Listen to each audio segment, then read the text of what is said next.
Attention, je vais faire mon entrée. Hop et... Bonjour! Cet épisode est sponsorisé par Kazé, un éditeur qui vient de sortir Kaiju numéro 8, un manga qui parle de kaiju. Je suis un peu dangereux. Ces monstres japonais qui ressemblent à des dinosaures et qui ont pour passion de détruire des villes tous les 2 jours. Dangereux. Plus d'infos à la fin de la vidéo et dans la description. Le Japon. Salut à toutes et tous! Aujourd'hui, on va se demander comment ramener des espèces disparues à la vie, et pourquoi pas même recréer des dinosaures. Mais comme d'habitude, commençons avec une anecdote qui a duré 10 minutes. La fois où l'humanité a réussi à ressusciter une espèce disparue pendant 10 minutes. Au début des années 2000, Célia, le dernier bouquetin des Pyrénées, meurt tragiquement, écrasé par un arbre. Et l'espèce, qui était abondante au Moyen-Âge, s'éteint brutalement. Sauf que ces cellules avaient été conservées dans le congèle d'un labo avant sa mort, on savait quand même que c'était le dernier individu de l'espèce, et en 2003, des chercheurs font une tentative. Ils injectent le noyau d'une cellule de Célia dans une cellule d'une chèvre dont on a enlevé préalablement le noyau. Ils font ça de très nombreuses fois et réussissent finalement par obtenir plusieurs embryons, et finalement une chèvre arrive à son terme et accouche de Célia. En fait. Bah ouais, c'est du clonage, donc techniquement, on a juste recréé le même individu qui s'est mangé l'arbre. Bref, les chercheurs ont dépensé sans compter et ils ont réussi à faire la première dé-extinction de l'histoire. Mais Célia V2 ne va pas très bien à la naissance. Elle a énormément de mal à respirer à cause d'une masse dans le poumon et elle meurt 10 minutes plus tard. Le bouquetin des Pyrénées est donc la seule espèce de l'histoire du vivant à s'être éteinte 2 fois. Et Célia est l'un des rares animaux à être morte 2 fois. Waouh! Impressionnant. Bon, c'était un premier essai, et peut-être que d'ici quelques années, on aura plein de bouquetins des Pyrénées qui auront la joie de se prendre plein d'arbres sans disparaître, et ce sera incroyable. Et ce qu'on peut dire, c'est que si ça marche sur les bouquetins, pourquoi ça marcherait pas sur n'importe quelle espèce disparue, en fait. Du coup, j'ai demandé aux gens qui me suivent sur Instagram de me dire ce qui serait, selon eux, l'espèce à ramener en priorité. Bon, c'est rien, je pense. Alors, il y a eu pas mal de réponses quand même. Hein. Le quagga, les mammouths, le mégalodon, le dodo parce que je manque de sommeil. LOL. Le grand pingouin, les moas, les danseurs de tectonique, ma grand-mère, la fidélité dans le couple, la gauche, ouf, le thylacine, un ptérosaure, Édouard Balladur, Alain Bachung, ma joie de vivre, la ritine de Stellaire, les mêmes Trollface, Johnny, le mulet, les parents de Batman. Ouais. On est sur des followers d'Instagram qui ont des grosses séquelles quand même. Hein. Ça, je pense que c'est ce qui se passe quand tu les nourris avec des mèmes éclatés toute l'année. Il y a un moment, le cerveau, il part en glissade totale. Bon, du coup, je vais prendre quelques propositions et on va essayer de voir comment ramener ces espèces avec le meilleur de la science. Putain, c'est marrant, ça tourne encore ce truc. C'est quand même complètement dépassé. Première technique, ne rien faire.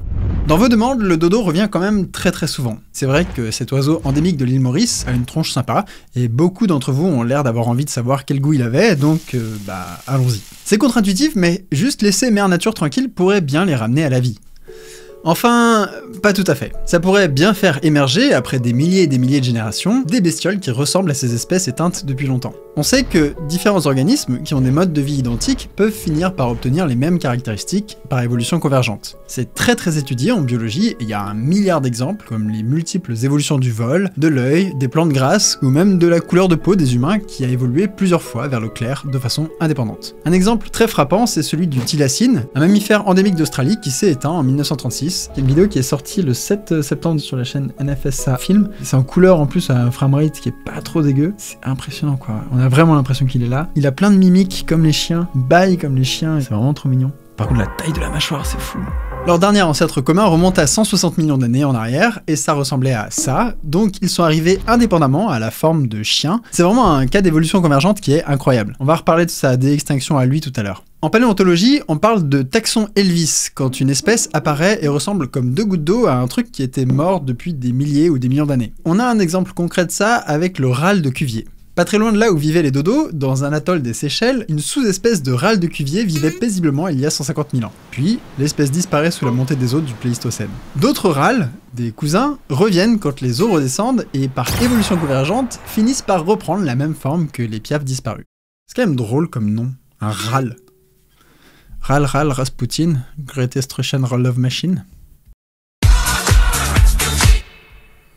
Dans le cas du dodo, on pourrait par exemple se dire Ok, bon bah on va prendre un de ses cousins proches, on va le mettre sur l'île Maurice, là où il habitait, et attendre quelques millions d'années.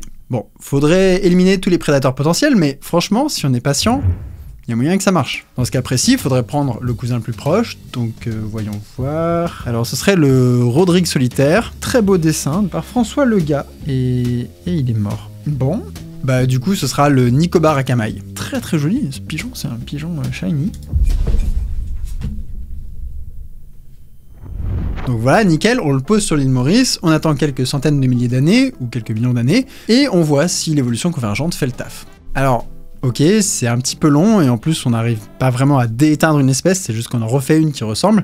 Donc on va mettre à cette technique la méthode de déextinction bif-bof sur 20. Mais peut-être que vous voulez voir des dodos de votre vivant, et heureusement, d'autres techniques existent.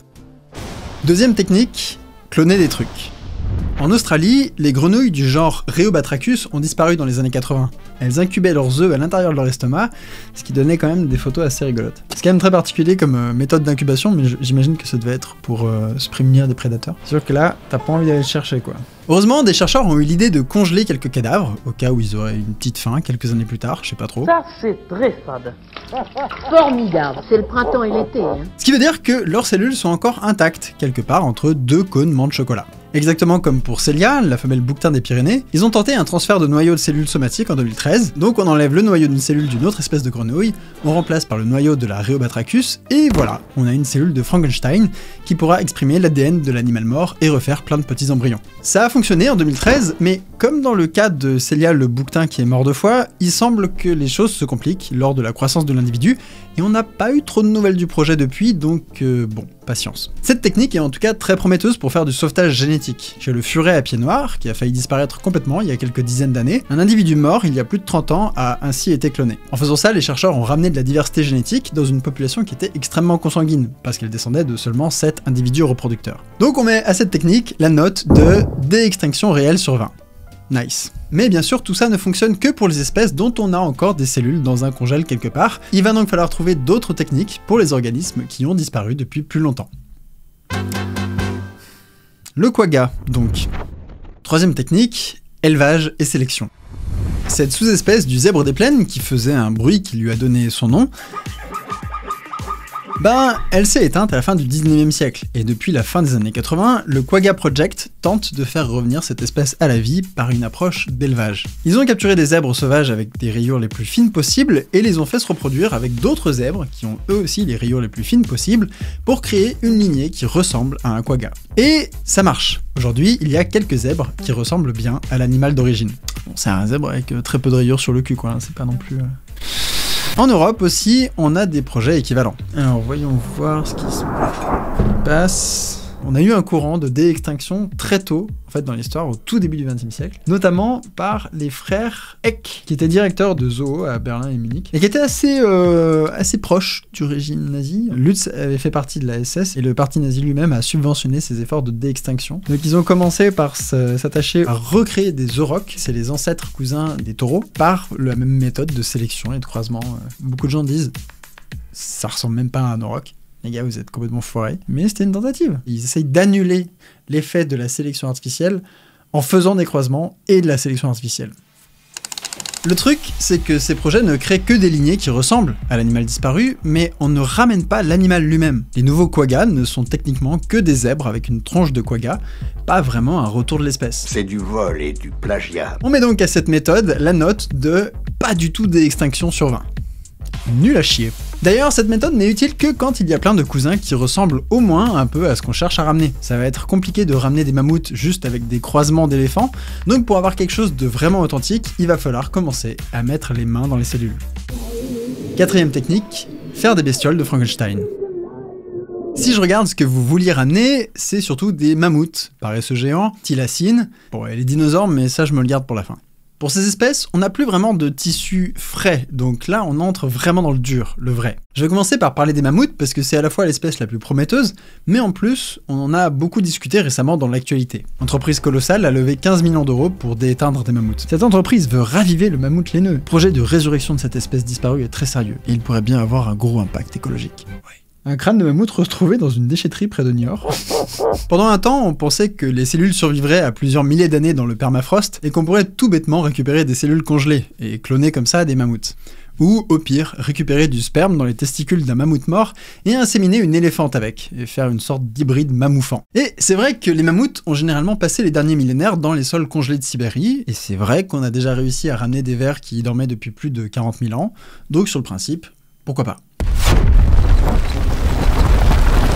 Mais hélas, les cellules des mammouths qu'on a retrouvées se sont révélées assez dégradées. Du coup, la méthode que préconise le biologiste superstar George Church, qui est aussi un des partenaires de Colossal, consiste plutôt à fabriquer de toutes pièces un génome hybride. Pour le mammouth, on va commencer par essayer d'avoir une idée de ce à quoi ressemble le génome de l'espèce. Et ça, c'est un sacré boulot, parce qu'il faut réussir à séquencer de nombreux individus différents, réussir à ne pas contaminer les échantillons, et ainsi de suite. Donc ça, en ce qui concerne les mammouths, c'est bon depuis 2015. Et ça a d'ailleurs permis de comprendre que l'espèce était pas mal consanguine sur la fin. C'est le Nord. Ensuite, la méthode consiste à prendre des bouts de cet ADN d'espèces disparues et de les caler dans une séquence d'une espèce cousine. Ici, ce serait l'éléphant d'Asie, avec lequel le mammouth partage plus de 99% des gènes. L'idée, là, c'est de remplacer le 1% de différence par les allèles responsables des poils longs, de la tolérance au froid, des petites oreilles, des stocks de graisse, bref, faire une sorte d'hybride, un mammouthant donc. Cette mammoutisation de l'ADN d'un éléphant se fait grâce à la technologie CRISPR, un ciseau moléculaire dont on a déjà parlé dans d'autres épisodes et dont Church est un expert mondial. Son équipe avait déjà réussi à créer des cellules in vitro portant des allèles des deux espèces, donc ils partent pas nulle part quoi. Une fois qu'on a cette cellule d'éléphant mout avec un ADN mout, on la glisse dans un utérus d'éléphante, ou un utérus artificiel, qui reste à inventer, et on attend en croisant tous les doigts qu'on a sous la main. Voilà. Colossal dit qu'ils auront un petit éléphant OGM d'ici quelques années, mais en même temps ça fait des plombes que George Church dit ça, donc on a le droit de sortir notre plus belle moue dubitative et d'attendre. Ok, donc tout ça c'est très bien, mais à quoi ça sert ? Premièrement, il ne faut pas nier le côté juste kiffant d'avoir ce genre de créatures qui vivent sur Terre. C'est con, mais la curiosité, c'est un moteur de la science.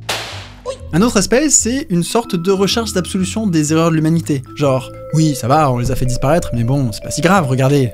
Hop, c'est réparé. Ah bah ça va alors. Mais surtout, les chercheurs proposent qu'en ramenant des bestioles du passé, on pourra restaurer ainsi les écosystèmes de l'époque, moins dégradés en théorie. Selon certains, ramener les mammouths en Sibérie permettra de ramener les écosystèmes envahis par les arbres à leur état de steppe ancestrale.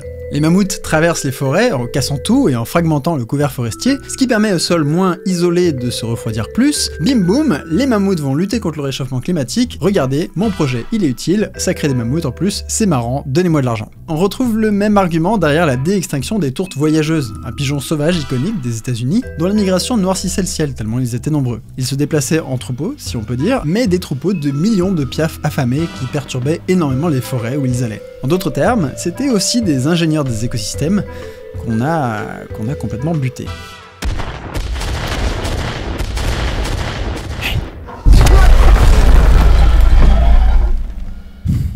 On peut pas travailler dans ces conditions là, hein. Donc ça c'est Sergei Simov, un chercheur apparemment assez éminent en Russie, qui lui travaille depuis des années pour essayer de recréer ce Pleistocène Park. Il essaye justement de ramener un maximum de versions préhistoriques de ces animaux en Sibérie, pour retrouver l'état de ces écosystèmes sibériens. La question c'est, bien sûr, est-ce que ces animaux vont se plaire dans ce genre d'écosystème qui a beaucoup changé depuis leur extinction. Mais évidemment, l'idée d'un Pleistocène Park, c'est hyper sexy, quoi. On reparlera de toutes ces idées de réensauvager la nature, parce que c'est hyper intéressant et ça mérite évidemment un épisode à part entière. Mais voilà, l'idée à retenir, c'est que dès qu'on a de l'ADN et une espèce cousine qui peut porter le bébé hybride, bah ça se tente, quoi. Dans le cas des Moas, des humains de Néandertal, du mammouth ou du thylacine, les génomes ont été séquencés, donc on a déjà la première partie. Il reste plus qu'à insérer ces allèles spécifiques dans l'ADN d'une espèce proche, le transférer dans une cellule sexuelle, créer un embryon viable plus de 10 minutes, l'introduire dans un écosystème adapté à ses besoins, ce qui est pas évident vu comment ils peuvent avoir changé depuis l'extinction de l'espèce, faire en sorte qu'il soit résistant à d'éventuelles maladies qui auraient décimé son espèce auparavant, comme ça a été le cas avec le châtaignier d'Amérique par exemple, et éviter qu'il ne se fasse juste buter par des braconniers. Ouais, tranquille, un dimanche après-midi quoi. Cependant, il faut réfléchir à ce que l'on ramène des morts, et un petit incident peut nous aider à y voir plus clair. Oh ! En 1954, les US font péter leur plus grosse bombe atomique au-dessus de l'atoll de Bikini. Castle Bravo était à peu près 1000 fois plus puissante que la bombe d'Hiroshima et elle pulvérise le corail de l'île jusque dans l'atmosphère. Le corail irradié se fait emporter par les courants atmosphériques et tombe sur un navire de pêche japonais. Les pêcheurs essaient de se débarrasser de cette neige radioactive à main nue, ils la respirent et ils finissent rapidement par souffrir d'un syndrome d'irradiation aiguë. Au Japon, cet incident est un douloureux rappel du traumatisme nucléaire et il marque énormément l'opinion publique. La même année, le film Godzilla sort dans les salles, directement inspiré de l'événement, et c'est une métaphore assez évidente de l'arme nucléaire, incarnée dans un animal et dirigée contre ses créateurs. Un animal modifié par l'homme, devenu un monstre. Un kaiju. Il y a à peu près 2 milliards de films et de séries sur le thème des kaiju, y compris la version nord-coréenne dont Cola faisait un résumé il y a quelques années. Putain, ce film c'est une grosse daube. Ok, merci Cola. Et le thème de la nature transgressée par l'homme est un classique aujourd'hui. Et ce qui est fascinant, c'est que la dé-extinction va créer des kaiju. Je vais essayer de vous convaincre avec 2 exemples extrêmes, les Néandertals et les dinosaures. Imaginons qu'on ait à notre disposition toute l'information génétique nécessaire pour faire un Néandertal convaincant. On utilise la méthode précédemment citée, et hop, on se retrouve avec une femme humaine enceinte qui accouche du premier Néandertal vivant depuis environ 40 000 ans. Même en supposant que l'information génétique soit absolument parfaite, ce cousin serait-il réellement un Néandertal ? Après avoir grandi dans un utérus de sapiens et avoir été élevé par des humains qui ignorent tout de ce que ça veut dire être Néandertal, il y en a combien qui sont coloriés ? On n'aurait pas réellement ramené une espèce du passé, on aurait vraiment créé un hybride, un membre du genre Homo transformé par la technologie, une sorte de kaiju. La situation est encore plus claire avec un exemple à l'autre extrême. Les dinosaures non aviens, ceux qui ont disparu il y a 65 millions d'années. Aucune information génétique n'a traversé le temps de leur époque jusqu'à nous. En fait, l'ADN a une demi-vie de 521 ans, ce qui veut dire qu'au bout de cette durée, la moitié se sera dégradée. Et au bout de 521 ans supplémentaires, le reste se sera dégradé aussi, et au bout de 521 ans supplémentaires, etc., etc., vous avez compris. Au bout de 7 millions d'années, il ne reste plus rien de la double hélice. Aujourd'hui, l'ADN le plus ancien, jamais séquencé, est un fragment de mammouth vieux de plus d'1 million d'années. C'est une prouesse technique extrêmement impressionnante, mais l'âge de l'ADN des dinosaures semble complètement inaccessible. C'est 65 fois plus vieux. Ceci dit, peut-être que la vie trouve toujours un chemin, C'est comme ça. et que l'on peut bricoler des dinosaures autrement.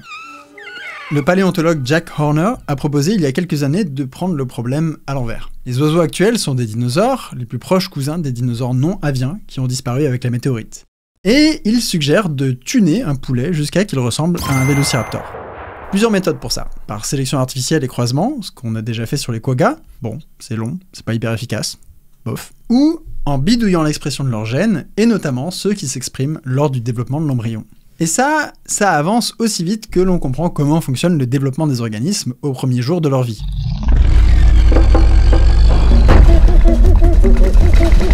Refaire pousser des dents chez un poulet, c'est bon. Transformer le bec en museau un peu plus plat, c'est fait. Ramener la queue, pas évident, mais ça avance. Agrandir les os des jambes, on progresse.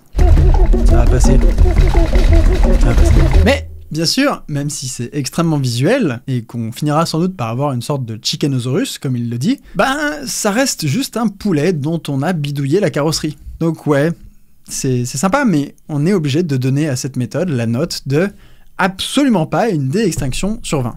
Peut-être que la dé-extinction, avec tous les mérites scientifiques ou écologiques qu'elle peut nous offrir, devrait afficher un peu plus clairement ce qu'elle fait. Elle crée des animaux transformés par la technologie, des créations purement humaines, le miroir de notre rapport à la nature. Bref, des kaiju.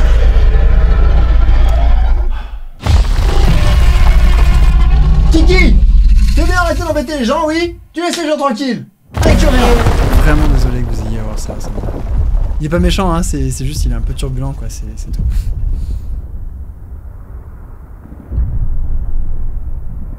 Salut, j'espère que vous avez apprécié cet épisode et que vous m'en voulez pas trop de péter vos rêves comme ça pour les dinosaures, je suis désolé. Pas trop en fait, hein, pas tellement désolé. Cette vidéo a été sponsorisée par la maison d'édition Kazé, bien connue des gens qui aiment les mangas, pour parler de la sortie de Kaiju numéro 8, un shonen qui sort le 6 octobre en France, après avoir fait un énorme carton au Japon. Il raconte l'histoire d'un gros loser de plus de 30 ans qui fait des vidéos sur internet. Ah, pardon, je... confus, désolé. L'histoire d'un gros loser de plus de 30 ans qui nettoie les cadavres des kaiju après que les forces de défense soient passées. Il a abandonné ses rêves d'enfant et vit son quotidien sans rêve et son ex le méprise. Évidemment, il se passe plein de trucs, mais je veux pas vous spoiler parce que, en toute honnêteté, Bah franchement c'est hyper cool. Perso je lis beaucoup de mangas et c'est un de ceux que j'ai dévoré le plus vite. C'est drôle, le héros passe son temps à nettoyer des intestins de kaiju et il y a des gros monstres qui défoncent des villes, donc j'ai envie de dire que toutes les choses importantes y sont. Si vous voulez découvrir le tome 1, vous pouvez vous rendre sur le lien en description. Quant à moi, je vous souhaite une excellente journée et on se retrouve très vite pour la prochaine vidéo. Salut!